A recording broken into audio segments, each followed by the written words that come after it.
You read that it fell. Ignore my glitter packaging. I come packing crafting.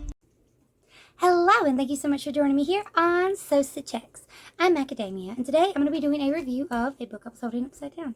That's why I'm not wearing my glasses. Can't see anything. I know, a book review when you can't even see. Fantastic. I'm doing a review. I'm doing a review of Like a Butterfly, which is by Morishita, which I've been reading a bunch of their stuff, because you know how the algorithm gets. Once you get one, they're like, oh, this. And I really like their style, so it's perfectly fine.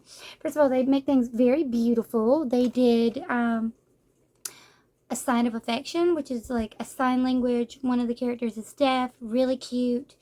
And you'll see the videos for that popping up at some point by me.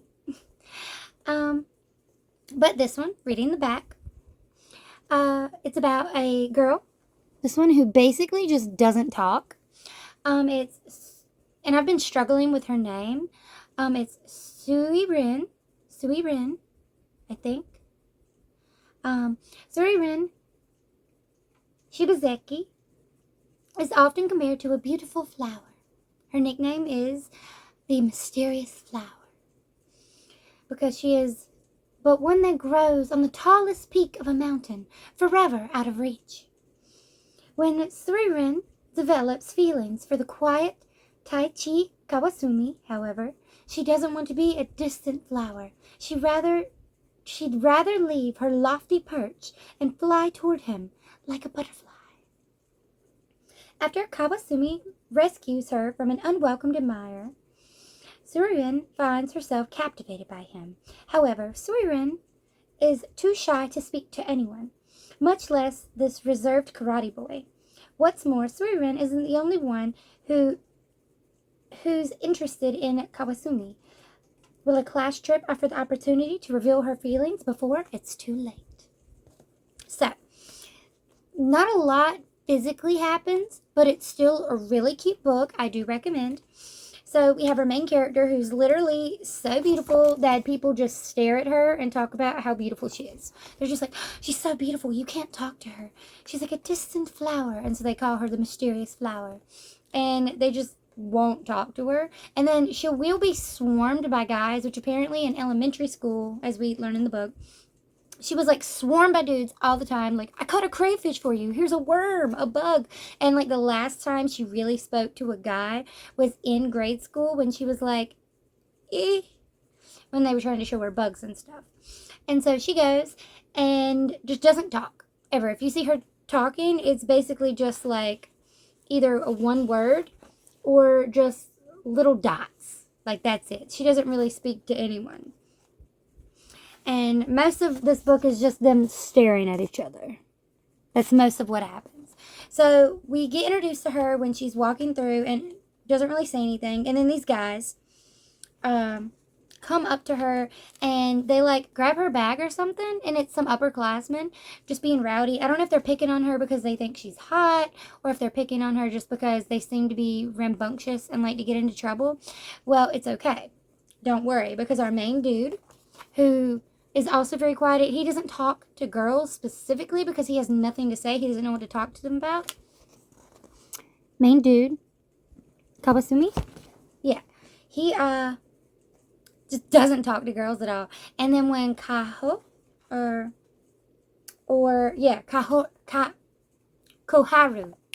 we go, I did it. Koharu, I turned right to the page, is also very pretty, but she's more of like an upperclassman, and she goes to ask him out, because see, he's the like resident karate boy. We find this out because when our main character is walking and the guy's trying to take her bag, he steps up and gets her bag back for her and totally kicks the ass of all three upperclassmen. And it's like, oh boys, you got your ass beat by a first year. Sit down. What are you even doing? Like, obviously they were just being rambunctious, so they needed to get their ass beat. But, the fact that it's someone way younger than them is just hilarious. It's just hilarious. He is very dedicated in his fighting. And so that's really all he does. That's all we see him do. And we very rarely get to see these cute little smiles and laughs. And after he saves our girl, she just kind of keeps giving him eyes. Like, she's just looking at him because, like I said, she doesn't really talk. She barely talks to her friends. She talks a little bit, but it's very, very, very minimal. It's mostly just looks, and she's just so picturesque. Okay, so that girl, Koharu, shows up and is like, Kawasumi, I want to date you. And he's like, just walks off. Doesn't even say anything to her. And she doesn't. So our main girl doesn't know how to vocalize, but she does want to help him because he helped her. And now she's the only guy that she's ever looked at is him. So she stands up and just grabs his other arm to try and help out. And this girl was like, what are you even doing? Like, get your hands off him. And then she doesn't say anything, doesn't speak, right?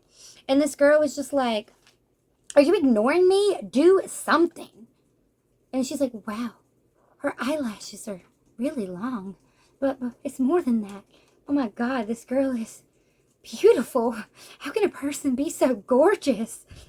Isn't that girl a second year? And then Koharu gets so freaked out, she just leaves. I'm like, how can you be so beautiful? That was your weapon. You were just pretty. You didn't speak. You didn't do nothing. You were just there. And she was just like, she's so beautiful. And it's like, it's almost like she was like a bard and beauty is her medium. And this girl just took hit points just by looking at her. That's what just happened here. Because she couldn't even fathom. And so she leaves. And they do become rivals, obviously, because she will not leave Kawasumi alone. He just keeps bombarding him, gives him a love note. He refuses to open it. Keeps coming up to him. He's like, I got us matching phone charms. Like, bruh, he said nah, so stop. Well, our girl just keeps trying to help him out. And he's like, look, like, you don't have to worry about me. And she's like, I don't have, she doesn't say anything to him, but she's like, I don't have to, but I want to. So she just starts kind of popping up when he needs help. And Koharu even shows up and is like, you know, you think it's so great being this beautiful, mysterious flower, but I wouldn't want to be a mysterious flower. I want to be a butterfly and have the freedom to go anywhere that I want. And it's like, yeah, clearly, because you're having an argument with someone who doesn't even speak. So, like, you like to hear yourself talk. Go ahead, flit around.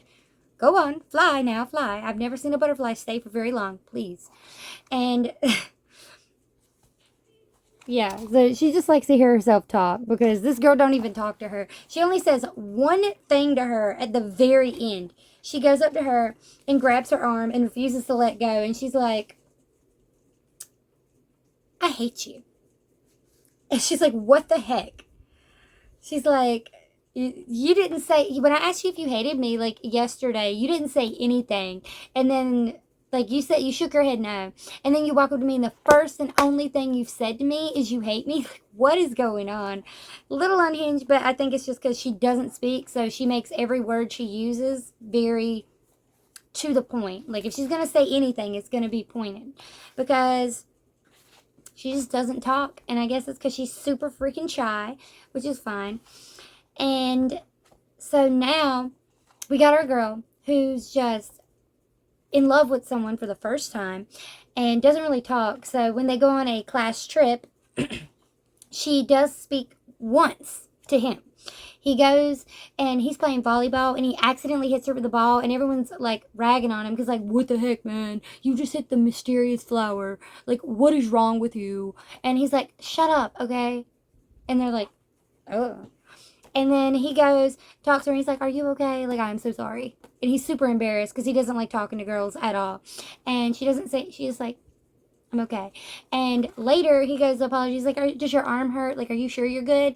And she's like, yeah. And then he goes to walk away and she's like, Kawasumi. And he's like, I thought you didn't speak. And she's just like, I'll be cheering for you. And then he's just super amped up for the entire rest of the thing. And she felt so embarrassed. Like, she was like, I accidentally called his name. I didn't know what to do. I don't know what to say. I really wanted to talk to him. And then that's when she says she'll be cheering for him.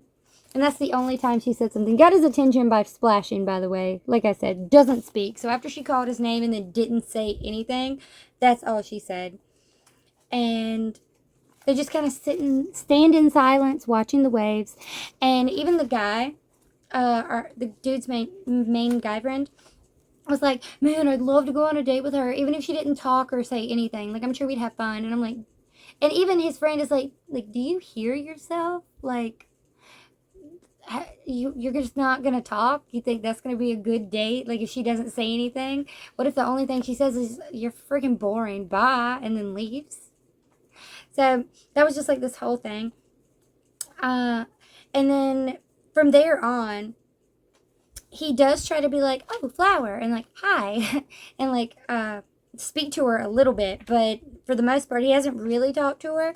But it was a noticeable change in his attitude after she did say that she was cheering for him. Like, he was definitely like trying his hardest. And from this point on, our characters made it clear that she's really likes him and just keeps popping up near him, even though she's not saying anything to him.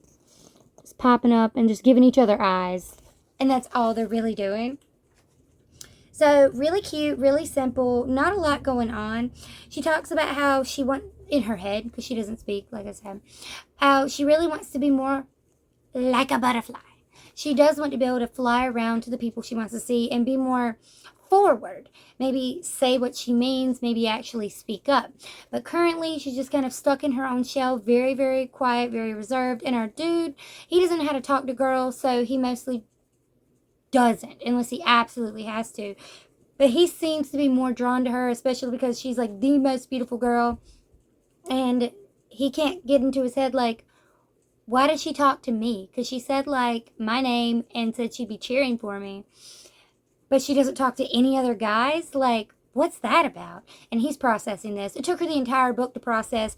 I think I got a crush on him because like all I can think about is him. She was sitting there saying, like, does the school look different? And they were, like, renovations or something. And they were, like, she was like, And her friends were just like, she doesn't get it either. The school looks different because she's seeing it through these glasses of the first time she's ever been in love. Or in this new budding, like, puppy love. This really cute admiration she has for him that's growing into romantic feelings.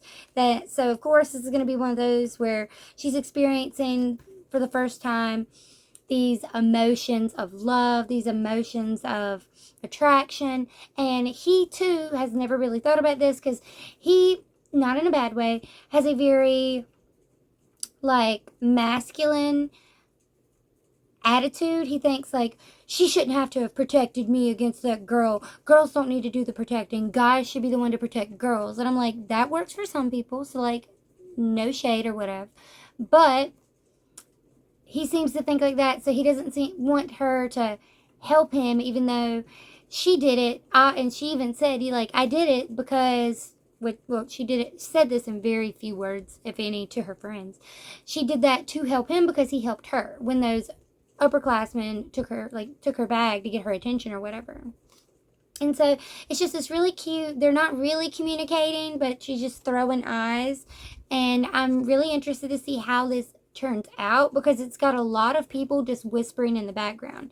Lots of community toke vibes, which is what I really loved, was the quiet character and an extroverted character. And this is just two quiet characters. So nothing's going to get done. And most of what happens is probably going to be fueled by the rumors. That's at least my assumption. And I think it's going to be a great one to see the miscommunications that happen because of their lack of communication and lack of skills in communicating. And so, yeah, I think it'll be fun. I'm very excited to see how this goes. And I can't wait to read volume 2. All right. Just for funsies, at the end, I just want to say, I really like my outfit. It's, really cute because it's this idea I have where you pair, a bimbo core top with a Lolita skirt. And it's this idea of Holita. Because everyone talks about, you can't wear Lolita like that because it's too short. And I'm like, well, that's because it's not Lolita anymore. Now it's Holita. And I think that's really funny. So I really vibe with mixing that, especially because I live in the South. And so it's a bajillion degrees.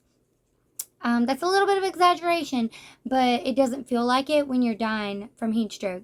So, like, because I'd be dying, I swear. The other day I stopped sweating for a little while, and then I had to just lie on the floor. It was a bad, bad time. It was like 100 something. So you can't really wear blouse and JSK and petticoats on petticoats on petticoats and stockings because you will be melting to death. So I've just been pairing like a really cute skirt with like a modest petticoat and a bimbo core like top, so I can not sweat to death, but also wear some of the things that I enjoy. And so I was just really excited to share this like fashion idea of Holita. All right. That was just a little random tangent. I wanted to go off because I really liked my outfit. All right. But this is Like a Butterfly, Volume 1 by Morishita, and it's super cute. I highly recommend. Not a lot really happens, and they don't really talk. It's just throwing eyes, and I just highly recommend. I think it'll be cute to see how it goes on from here, and if they learn to communicate and come out of their shell, and where they stand at the end of the series whenever that happens. And yeah, if you've read this book, let me know down below. If you haven't but you want to, give me a shout. I will put a link in the description box below. Please feel free to like and subscribe and follow for more updates on the series. If you don't want to, I'll just kind of give a little overview of each volume, so you can just follow it that way and just kind of casually learn about the series if you don't have time to get the book and then read it. And that's fine too. All right, I hope you guys have a wicked evening, and I will see you here next time on Sew Stitch X. Bye!